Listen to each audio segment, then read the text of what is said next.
Lemon curd is a thick conserve, fantastic in croissants, on some brioche bread, or as a nice filling for little tarts. Now, I've done lemon curd a few times on the show, but today I'm going to be doing a raspberry curd. It is divine, and if you love raspberries as much as I do, you're going to absolutely love this. A super quick recipe, so 250 grams of raspberries can go into a pot, and these are lovely, fresh, plump raspberries full of juice, so they can go in. Now, to accentuate their sweetness, we need some more sugar. So caster sugar, add that to the pot. Also a pinch of salt. And now some lemon. Zest of one lemon can go directly into the pot too. Looks good, smells fantastic too.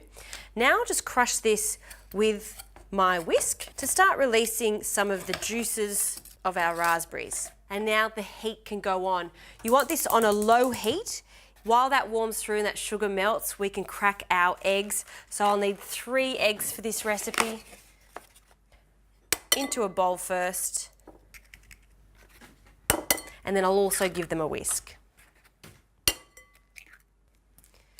Now with curd, the trick is not to overheat it. Some people like to make a curd over a bain-marie, so some water in a pot, and then you whisk your lemon curd in a bowl. But I've tested this recipe a few times and it works as long as this mixture here is not too hot. Now I'll add some water to our raspberries. You can see some of the juices coming out now. It's looking good.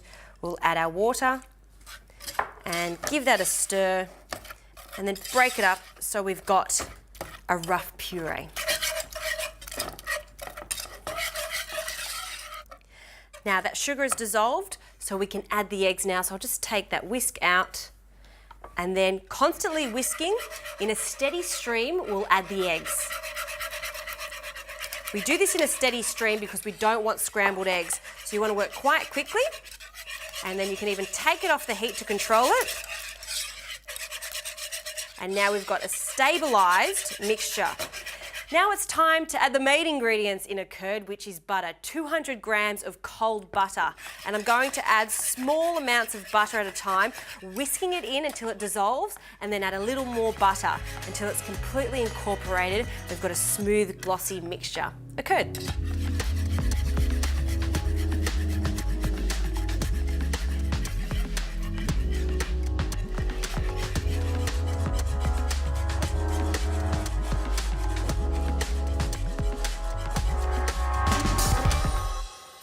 So you can see the curd has thickened up nicely. It's a pale pink colour and all of that butter has incorporated. But I want it to be really smooth, and in order for that to happen, we need to pop it through a sieve so we collect all of those seeds, because that's not very palatable. After I've strained this, it goes into the fridge, and I like to cool it for a few hours until it's nice and cold.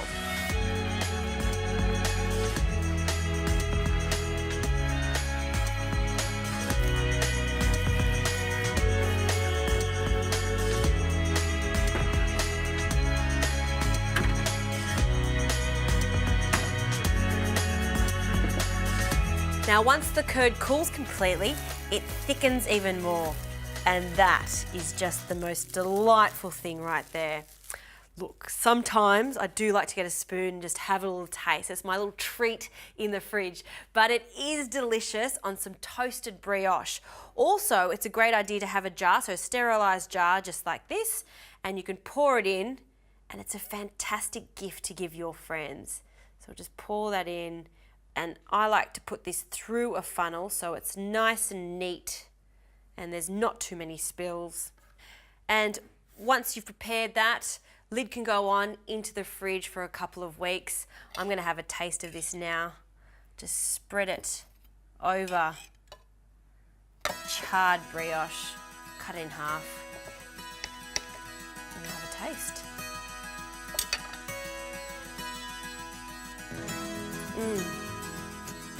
Raspberry curd. It's the new thing. Lemon curd, so out of fashion. It's all about the raspberries now. Fantastic spread on brioche just like this, in croissants or in little tarts. It is versatile. It is super delicious.